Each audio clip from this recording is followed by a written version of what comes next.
Saúde a igreja com a paz do Senhor. Amém. Abra as vossas Bíblias na carta aos Hebreus, capítulo de número 10, versículo de número 36.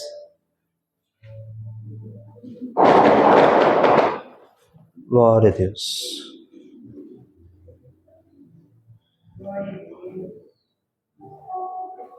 Hebreus, capítulo 10, versículo de número 36. Quem achou, diga amém. Amém. Quem não achou, diga misericórdia, Jesus. Glória a Deus. Você vai em Apocalipse, vai voltando. Rapidinho, acho. Glória a Deus, amém? Amém. Versículo 36 do capítulo 10, que vai nos dizer assim: porque necessitais de paciência, para que, depois de haverdes feito a vontade de Deus, possais alcançar a promessa. Porque ainda um pouquinho de tempo, o que há de vir, virá, e não tardará, mas o justo viverá da fé. E se ele recuar, a minha alma não tem prazer nele. Nós, porém, não somos daqueles que se retiram para a perdição, mas daqueles que creem para a conservação da alma. Amém? A igreja pode se assentar. Glória a Deus.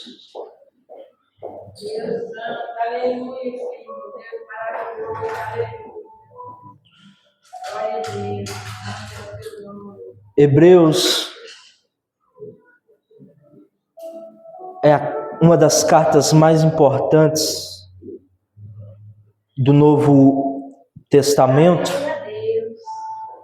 porque consideramos Hebreus uma das chaves na teologia dita pela hermenêutica para nós entendermos o Antigo Testamento. Os estudiosos afirmam, com certa razão, que a carta aos Hebreus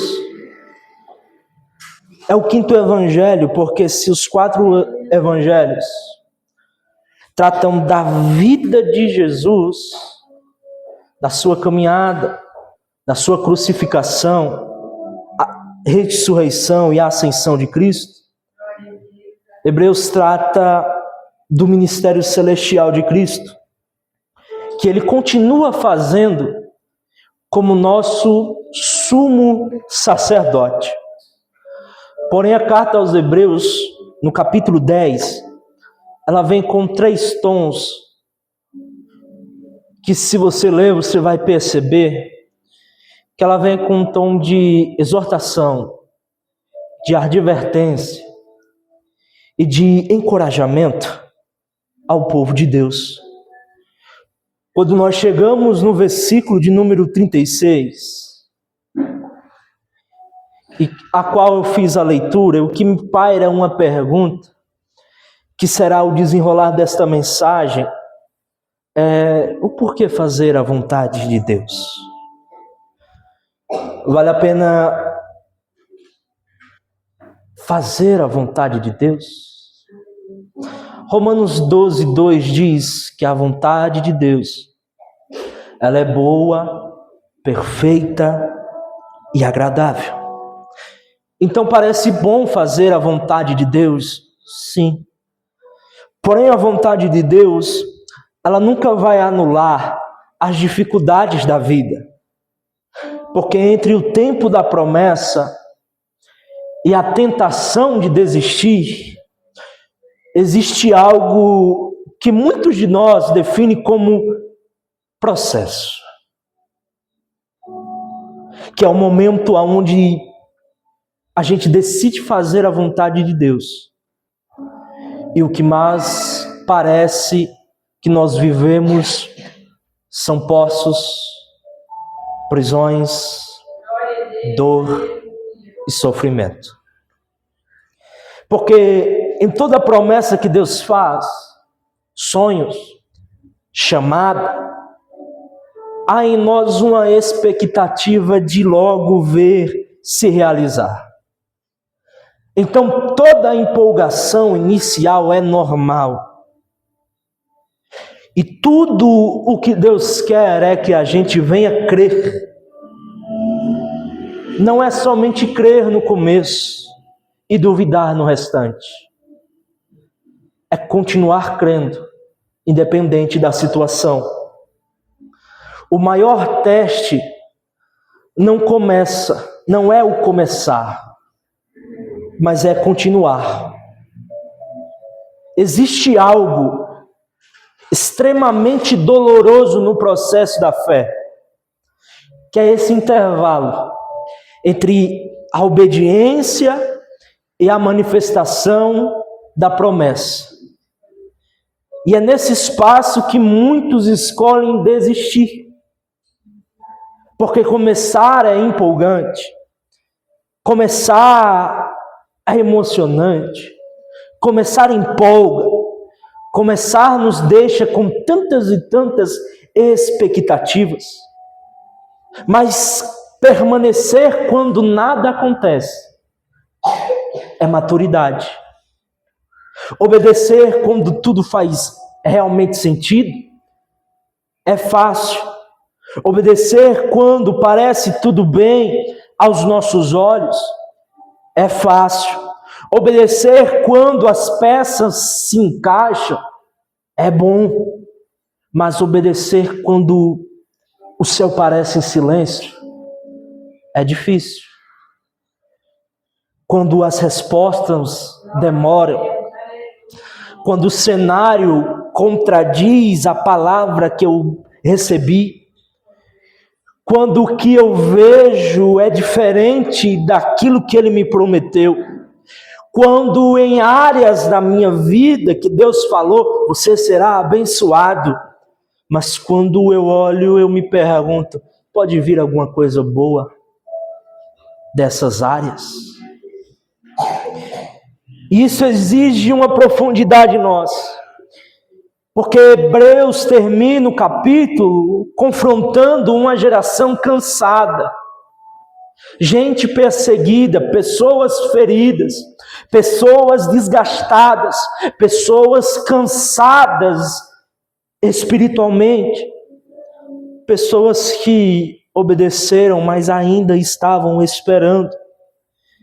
E é aqui que existe algo mais profundo. O maior teste da fé não é o sofrimento, é a demora. Porque o sofrimento pelo menos produz movimento, mas a demora, ela produz perguntas.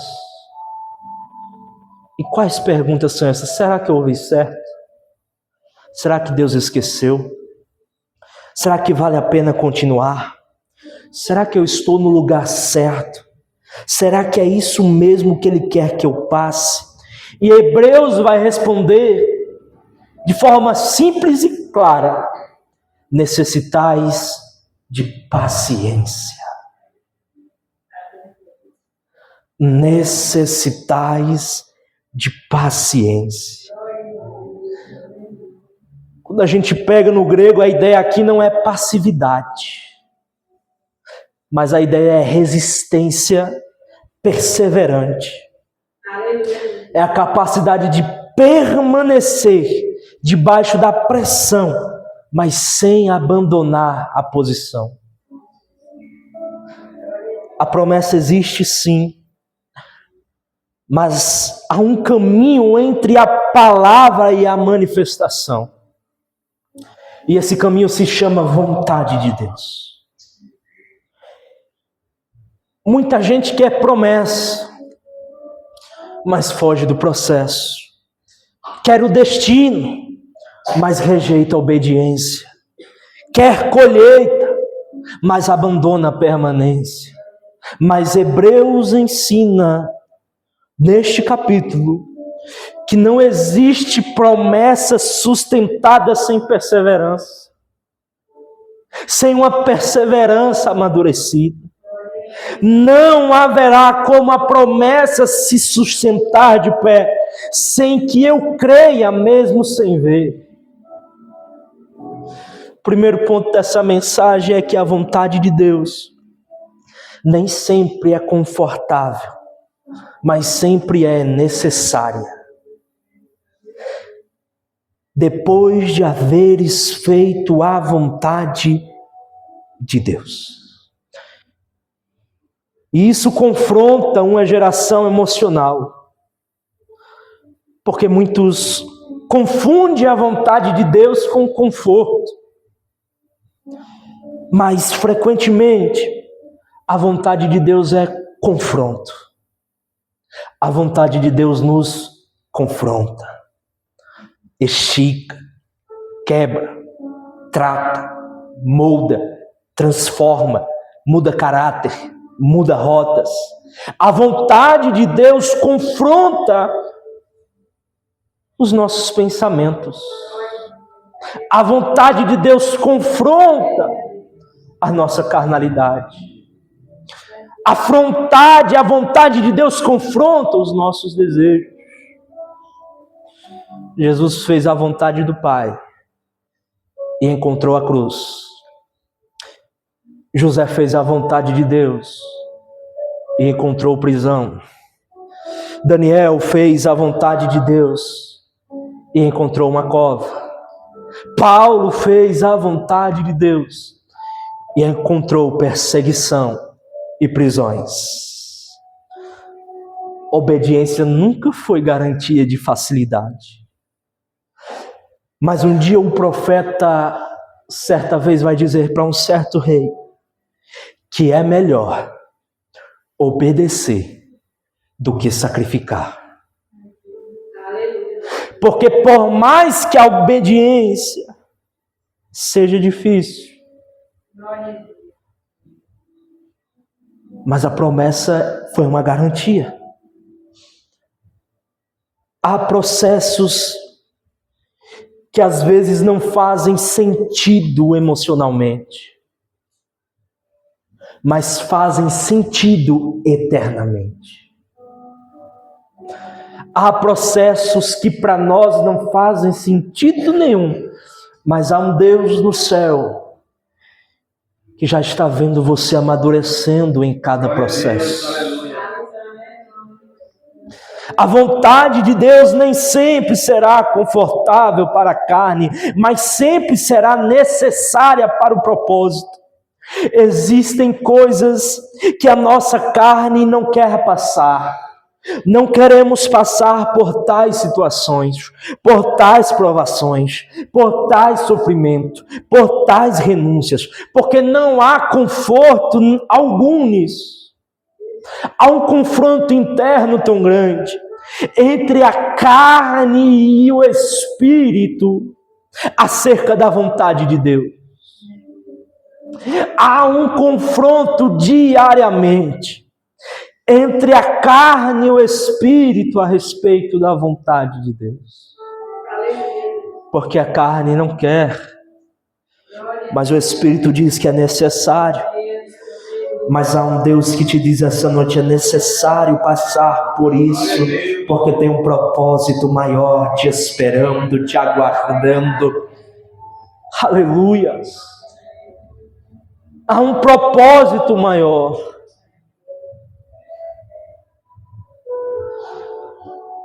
O historiador Crisótomos vai dizer que o caminho é estreito. Não foi desenhado para destruir o homem, mas para amadurecê-lo. Há caminhos que são estreitos demais e que a gente pensa que é para nossa destruição, mas é para o nosso fortalecimento. Há caminhos que Deus nos leva e a gente pergunta por que estamos trilhando esse caminho, mas é um Deus que diz: eu tenho um propósito nesse caminho. Eu tenho um propósito nessa situação.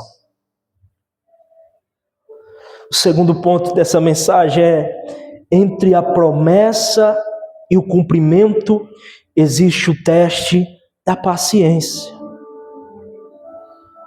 Necessitais de paciência. A paciência aqui não é espera passiva. É uma perseverança ativa. É continuar obedecendo sem nenhuma evidência imediata. É plantar sem ver fruto. É orar sem resposta instantânea. É caminhar sem garantias visíveis. Qual é a prova disso na Bíblia? Abraão recebeu a promessa e esperou anos. Davi foi ungido, mas voltou para o campo, para o pasto. José sonhou, mas foi esquecido numa cisterna e depois numa prisão. Porque Deus trabalha no tempo da maturidade. Se tudo chegasse imediatamente, quem sabe muita gente destruiria aquilo que pediu. Se tudo chegasse como a gente bem quisesse, será mesmo que em algumas áreas nós teríamos estrutura para receber? Há promessas que aparentemente Deus atrasa, mas não é que Deus está atrasando, é porque Ele ainda está preparando quem vai recebê-las. Não questione o preparamento de Deus na sua vida. Não questione as crises muitas das vezes que vêm ao seu encontro.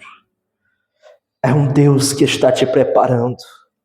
Deus não está preparando apenas a promessa, mas Ele está preparando você para suportá-la.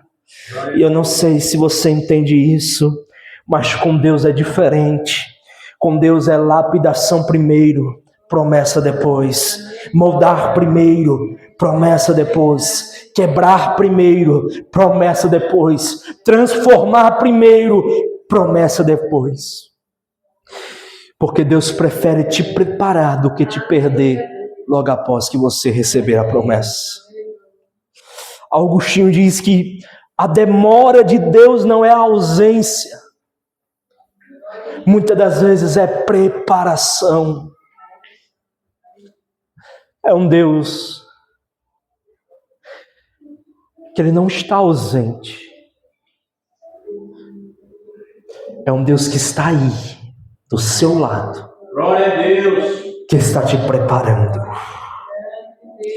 Que está te ajudando. Que está dizendo: filha, tenha paciência. Filho, aguente mais um pouco. Filha, persevera em oração. Filho, este é o caminho, é de joelhos. Filha, não há outro caminho a não ser estar com os pés e joelhos entregue no altar. Não há como correr, não há como fugir. É o momento que eu estou te preparando para receber a promessa. O terceiro ponto é que o justo não vive de resultados, vive de fé. Mas o justo viverá da fé. E isso mexe comigo, porque a fé não é um evento, é um estilo de vida. Não é apenas acreditar quando tudo funciona. É continuar acreditando quando nada parece acontecer. O justo vive da fé. O justo vive da fé. Você não leu dizendo que o justo vive da emoção. Você não leu que o justo vive das circunstâncias. Você não leu que o justo vive de aplausos. Você não leu que o justo vive de resultados imediatos. Você leu que o justo vive pela fé. Porque é a fé que sustenta quando o cenário contradiz. A fé sustenta quando tudo parece que não vai contribuir para acontecer. A fé sustenta quando a oração parece silenciosa. Quando o processo demora. Quando o céu parece estar de bronze. Quando às vezes nós sentimos dentro de nós um vazio. Quando a vontade muitas das vezes não é de estar aqui. Porque a verdadeira fé não depende do que vimos, do que vê. A verdadeira fé, ela permanece baseada no caráter de Deus. E o caráter dele não erra, o caráter dele é santo. Fé, quando é amadurecida, é alguém que entende que é continuar caminhando quando a evidência ainda não chegou. É alguém essa noite que tenha coragem de bater no peito, levantar e dizer: eu escolhi continuar. Eu escolhi lutar. Eu escolhi permanecer. Eu escolhi prosseguir.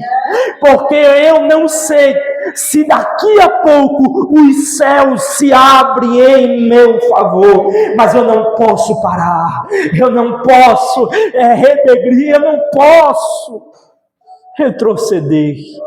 Eu escolhi lutar. E que nessa noite você venha escolher permanecer. É fácil? Não é. Continuar em obediência é fácil? Não é. Porque Martinho Lutero vai dizer em um dos seus livros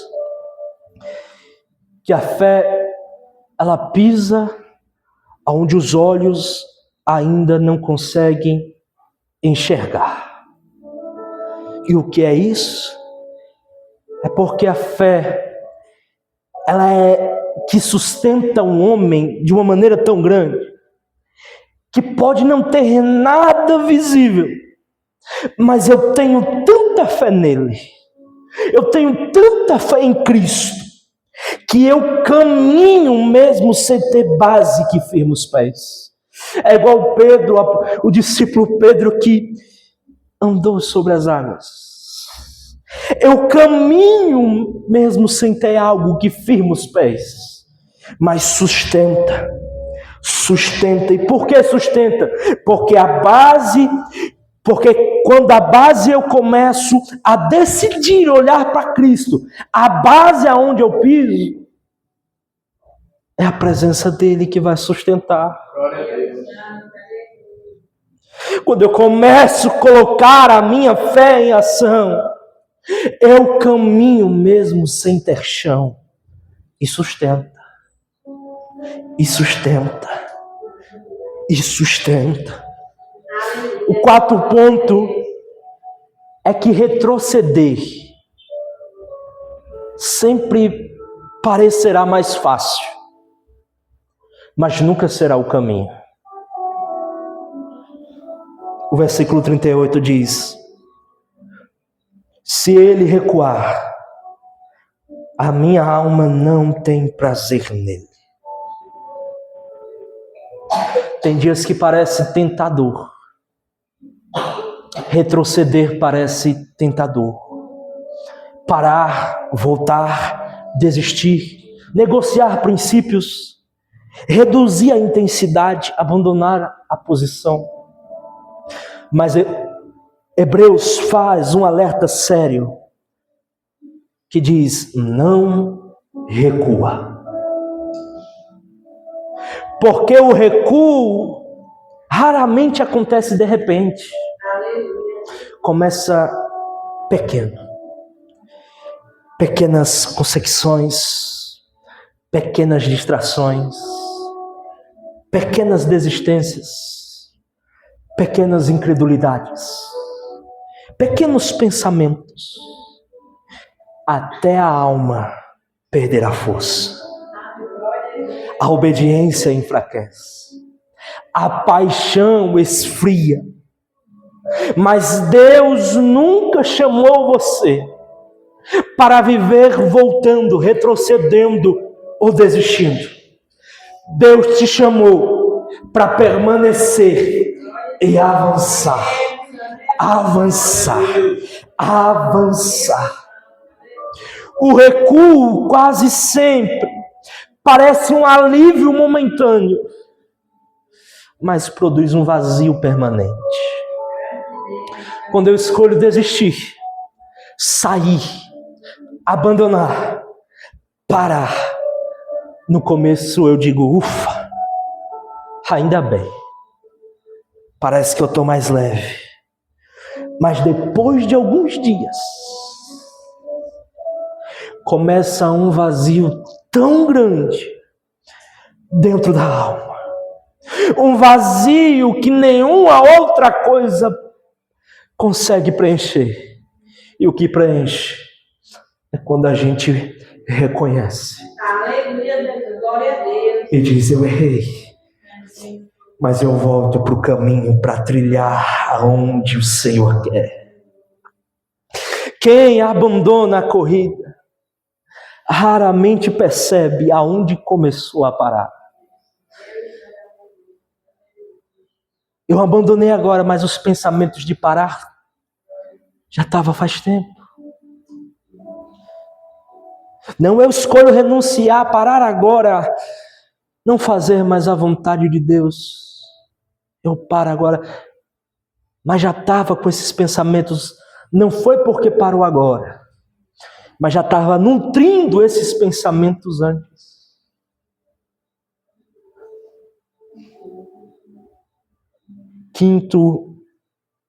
A quinta lição diz para nós que a nossa identidade não é desistência, é perseverança. Versículo 39. Nós, porém, não somos daqueles que se retiram. Essa frase é tão poderosa, nós, porém. O escritor muda a atmosfera. Ele praticamente está dizendo, esse não é o nosso espírito. Esse não é quem fomos chamados para ser. Esse não é aquele que Deus escolheu. Nós não somos chamados para desistir. Não somos chamados para retroceder. Nós não abandonamos a fé. Nós não retrocedemos. Nós não paramos no meio do caminho. Nós não recuamos. E isso não significa ausência de cansaço. Significa uma decisão. Você pode estar cansado, mas continua. Ferido, mas continua. Sem respostas, mas continua. Sem ver a promessa, mas continua. Triste, mas continua. E quando eu chegar no meu limite, continua. Quem nasceu para a promessa não pode construir morada no meio do caminho. Eu não sei se você entende isso, mas Deus te chamou para você ir até o fim. Por vezes nós queremos construir as nossas moradas, nossas barracas, quem sabe entrar nas nossas cavernas. Mas nessa noite, desconstrua essas barracas da inconstância. Essas barracas do conformismo. Aqui tá bom, aqui é o meu lugar, tá certo já para mim. Se você tem promessa de Deus, escolha essa noite a continuar a caminhar. Eu escolhi continuar a caminhar. Eu continuo a caminhar. É o tempo de desconstruir essas moradas que te fazem continuar em ciclos viciosos, parados no mesmo lugar, e parece que nada acontece. Por mais que nada venha acontecer agora, continue a caminhar, porque daqui a pouco Deus está com portas abertas para te abençoar. a perseverança é a linguagem da alma que aprendeu a confiar. E eu parto para a conclusão. A conclusão diga: não pare agora. Hebreus 10 termina com um grito de perseverança. Você faz e você tem feito a vontade de Deus? Se você tem feito, então permaneça. A promessa ainda vem. Você está cansado? Continue. Você não entende o processo? Continue. O céu parece silencioso, não responde nenhuma oração? Continue. Será que é difícil entender que Deus não te mandou parar agora? Será que é difícil compreender que Deus não mandou você retroceder agora? Porque há algo do outro lado da perseverança. A promessa não pertence aos apressados, nem aos instáveis, nem aos que recuam, nem aos que desistem. Mas a promessa pertence a quem decidiu permanecer. Glória a Deus. O maior milagre da fé não é começar cheio de paixão, cheio de empolgação. É permanecer cheio de convicção quando a espera se tornar longa. Está demorando, mas eu continuo crendo. Não vejo nada mudar, não vejo nada acontecer, mas eu continuo crendo. Talvez na sua casa, na sua vida, onde você está, onde você mora, talvez seja alvo de promessas, mas parece que está tão distante de cumprir essas promessas. Talvez o cenário parece que não está impróprio, mas o segredo é continuar e permanecer. Não, Deus não te chamou para parar no meio do caminho. Se você fazer uma pesquisa rápida, você verá que cerca de 80 a 90 pessoas desistem dos seus objetivos e metas ao longo prazo. Por quê? Porque a espera machuca, a espera dói, e muitas das vezes o inimigo se utiliza dessas brechas, colocar cada vez mais ansiedade em nós, para nós chegarmos num ponto que nós não vemos nada das metas sendo realizadas e a gente decide parar, desistir. Mas tem um Deus essa noite que fala em meu e em seu coração, de forma tão simples, de forma mansa e suave, dizendo para mim e para você essa noite: eu não te chamei para ser mais um dessas estatísticas de pessoas que param, desistem antes de ver a promessa se cumprir. Mas tem um Deus essa noite que renova as tuas forças, que renova o cansado, que levanta o caído, que fortalece aquele que está sem esperança. Você não será mais um nessa estatística. Tem uma promessa te esperando. Não larga a cruz, não se entrega, não nega Jesus, não para agora, porque há um Deus do céu que contempla a minha e a sua vida, que te diz essa noite: não pare, Não se entregue. Não desista. Porque a palavra do inimigo,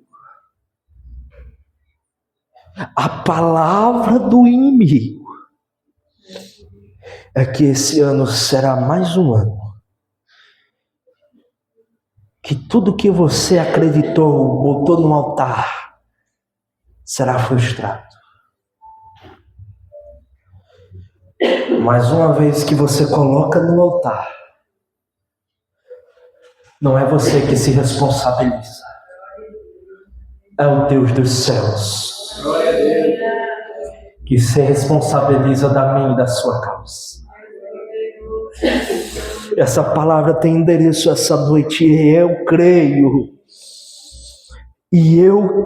em nome de Jesus. A única coisa que você precisará fazer é continuar caminhando. É você caminhando e Deus cuidando. É você caminhando e Deus entrando em áreas que você não pode entrar. É você caminhando e Deus entrando lá na tua casa. É você caminhando e Deus entrando lá naquele quarto. É você caminhando e Deus entrando e renovando, transformando, tirando aquele inimigo de lá que disse que era o final, mas não é o final. Porque quando Deus decide entrar na história, Ele coloca vírgula e Ele continua escrevendo. Ele se responsabiliza. Glória a Deus. Aleluia. Então creia essa noite. Creia essa noite. Em nome de Jesus. Deus tem coisas grandes para fazer. Entre o tempo da promessa e a tentação de desistir, escolha continuar fazendo a vontade de Deus. E eu desde já agradeço a minha oportunidade.